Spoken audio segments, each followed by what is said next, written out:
Улсын их хурлд өргөн мэдүүлсэн Монгол Улсын их хурлын тухай хуульд нэмэлт өөрчлөлт оруулах тухай хуулийн төсөл болон хамт өргөн мэдүүлсэн хууль тогтоолын төслийн хилцэхээс хилцүүлгийг төрийн байгуулалтын байнгын хороо 2026 оны 4-р сарын 7-ны өдрийн хуралдаанаараа хилцүүллээ. Хууль санаачлагч үргэсэн тангарагаас нятсан ард түмний элчийн хувьд төлөөлөх хууль тогтоох чиг үүргийг хэрэгжүүлэхдээ Улсын их хурлын ээлжид чуулганы хуралдааны 30-аас дээш хувьд хүрэлцэн ирээгүй болон санал хураалтад биелжлэн оролцоогүй гишүүний ёс зүйн дүрмийг ноцтой болон удаа дараа зөрчсөн Улсын их хурлын гишүүнийг игүүлэн татаж хууль зүйн хариуцлагын тодорхой ээлтад үр нөлөөтэй болгох замаар үндсэн хуульд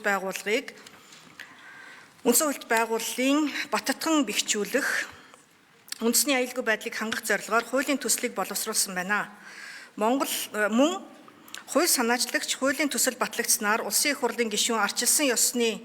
зарчмын дагуу ард түмнээс олгосон мандатыг хүндэтгэхийн сацуу үндсэн хууль зөрчсөн, гэмт хэрэг үйлдсэн, ёс зүйн ноцтой зөрчил гаргасан тохиолдолд игүүлэн татах тухай үндсэн хуулийн зохицуултыг амьдралд хэрэгжүүлэх, парламентын засаглалыг бэхжүүлэх, улс төрийн намыг хариуцлагатай болгох, төрийн үйл ажиллагааны тэгш байдал, хууль дээдлэх зарчмыг хангахад эерэг нөлөө үзүүлнэ гэж үзсэн байна. Хуулийн төсөлд иргэдийн оролцоог хангах, санал авах зорилгоор Улсын их хурлын парламент цэгийн цахим системд байршуулсан байна. Байнгын хорооны хуралдаанаар хуулийн төслийг хилэлцэх үед Улсын их хурлын гишүүн Ариун Заяа ёс зүйн зөрчлийг зөвхөн жагсаалтаар сонгогдсон гишүүдэд хамаатуулсан шалтгаан,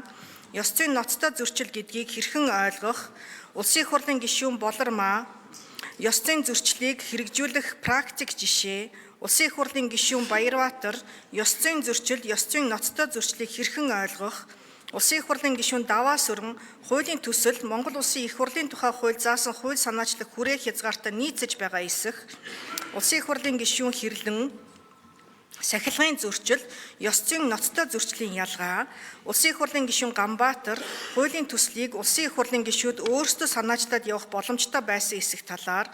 Улсын их хурлын гишүүн Сандаг Очир парламентыг тогтворгүй болгох эрсдэлтэй талаар, Улсын их хурлын гишүүн Батбаатар Улсын их хурлын гишүүнийг игүүлэн татсан тохиолдолд үйлчлэх зохицуулалт, Улсын их хурлын гишүүн Од Баяр ёс зүйн зөрчилд юуг хамааруулж тооцох, үндсэн хуулийн цэцэд ёс зүйн асуудал хамаардаг эсэх,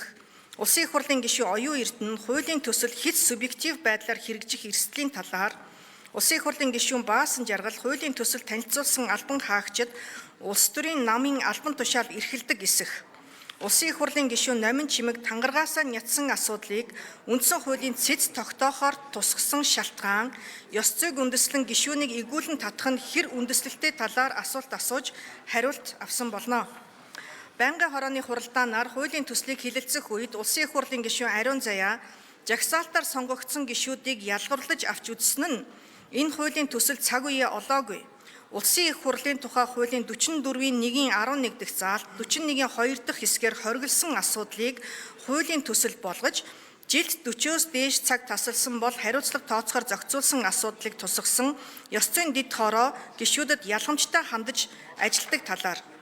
Улсын их хурлын гишүүн Болормаа хуулийн төсөлд хиймэл оюун ухаанаар шинжилгээ хийлгэхэд намын удирдлага өөртөө нь улс төрийн хувьд санал нийлээгүй гишүүнийг субъектив үндэслэлээр игүүлэн татах санал гаргаж болзошгүй зэрэг эрсдлүүдийг дурдсан талаар,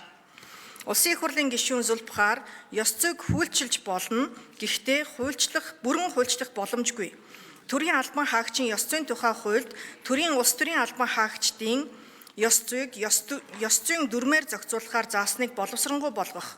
Улсын их хурлын гишүүн чуулганы хуралдаан дээр хэлсэн үгнийхээ төлөө хариуцлага хүлээхгүй байх зарчимтаа уялдуулах шаардлагатай. Гишүүдийг тойргоос жагсаалтаар сонгогдсон гэж ялгаатай авч үзэж байгааг эргэж харах, парламентын дархлааг алдагдуулах нөхцөл байдал үүсгэхгүй байх, парламентын арчлалын 5 үндсэн шалгуурыг алдагдуулахгүй байх талаас нь анхаарах шаардлагатай талаар.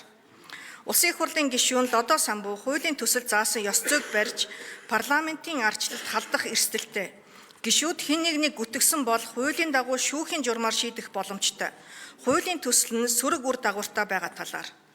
Улсын их хурлын гишүүн Оюун Эрдэнэ ерөнхийлөгч гүйцэтгэх засаглал шиг мөрийн хөтөлбөртөө байх нь зохимжгүй. Үндэсний аюулгүй байдлын зөвлөлд аудит оруулж 3 институтын хурлыг зохион байгуулдаг болгох, ерөнхийлөгчийг парламентаас сонгодог болох хуулийн өөрчлөлт хийх, ерөнхийлөгчийн тамгын газрын албан хаагчдыг нам бус болгох, үндсэн хуулийн цэц болон бусад байгууллагууд парламент руу халдсан асуудлыг авч үзэх ёстой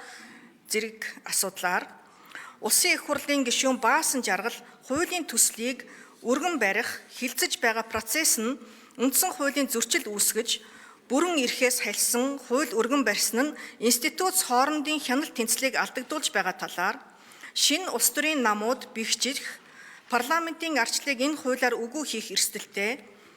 Монгол улсын ерөнхийлөгчид олгогдсон улсын их хурлыг тараах эрх мэдэл нь зөвхөн ерөнхийлөгчийн засаглалтаа болон хаант засаглалтаа улсад байдаг эрх мэдэл бөгөөд хуульд хориг тавих, шүүгч нарыг томилох зэрэг олон эрх мэдэлтэй улмаас манай улсын парламентын тогтолцоо байнгын сорилттой тулгарч байгаа талаар ард түмнээс сонгогдсон 126 гишүүний асуудлыг ард түмнээс сонгогдоогүй үндсэн хуулийн цэцийн 9 гишүүн шийдэж шийдвэрийг улсын их хурал хилэлцэхгүй гэж тайлбарлах нь зохисгүй талаар Улсын их хурлын гишүүн зол жаргал үндсэн хуульд улсын их хурлын гишүүнийг игүүлэн татах 2 тохиолдлыг тодорхой заасан ба игүүлэн татах үндэслэлтэй эсэх талаар үндсэн хуулийн цэц дүгнэлт гаргадаг, харин улсын их хурал игүүлэн татах шийдвэр гаргахгүй байх тохиолдолд процессыг нь тодорхой болгох шаардлага байгаа боловч өргөн барьсан хуулийн төсөл энэ процесстэй холбоогүй субъектив байдлаар улсын их хурлын гишүүнийг игүүлэн татах эрсдэлтэй талаар Улсын их хурлын гишүүн Бачаргал нийгмийн хүлээлт болон улсын их хурлын үйл ажиллагаанд дүгнэлт хийж хуулийн төслийг хилэлцэх ёстой талаар үг хэлсэн болно. Монгол улсын их хурлын тухай хуульд нэмэлт өөрчлөлт оруулах тухай хуулийн төслийг байнгын хорооны хуралдаанд оролцсон гишүүдийн олонх буюу 66.7%, үндсэн хуулийн цэцэд маргаан хянан шийдвэрлэх ажиллагааны тухай хуульд нэмэлт өөрчлөлт оруулах тухай хуулийн төслийг хуралдаанд оролцсон гишүүдийн олонх буюу 66.7%, эрүүгийн хэрэг хянан шийдвэрлэх тухай хуульд нэмэлт оруулах тухай хуулийн төслийг хуралдаанд оролцсон гишүүдийн олонх буюу 66.7%, Монгол улсын их хурлын тухай хуульд нэмэлт өөрчлөлт оруулсантай холбогдуулан авах зарим арга хэмжээний тухай улсын их хурлын тогтоолын төслийг хуралдаанд оролцсон гишүүдийн олонх буюу 66.7% нь үзэл баримтлалын хүрээнд хилцэхийг дэмжиж чуулганы нэгдсэн хуралдаанаар хилцүүлэх нь зүйтэй гэж үзлээ. Улсын их хурлын эрхэм гишүүдээ Монгол улсын их хурлын тухай хуульд нэмэлт өөрчлөлт оруулах тухай хуулийн төсөл болон хамт өргөн мэдүүлсэн үндсэн хуулийн цэцэд маргаан хянан шийдвэрлэх ажиллагааны тухай хуульд нэмэлт өөрчлөлт оруулах тухай, эрүүгийн хэрэг хянан шийдвэрлэх тухай хуульд нэмэлт өөрчлөлт оруулах тухай, Монгол улсын их хурлын тухай хуульд нэмэлт өөрчлөлт оруулсантай холбогдуулан авах зарим арга хэмжээний тухай улсын их хурлын тогтоолын төслийн хилцэх эсэх хилэлцүүлгийг явуулсан талаарх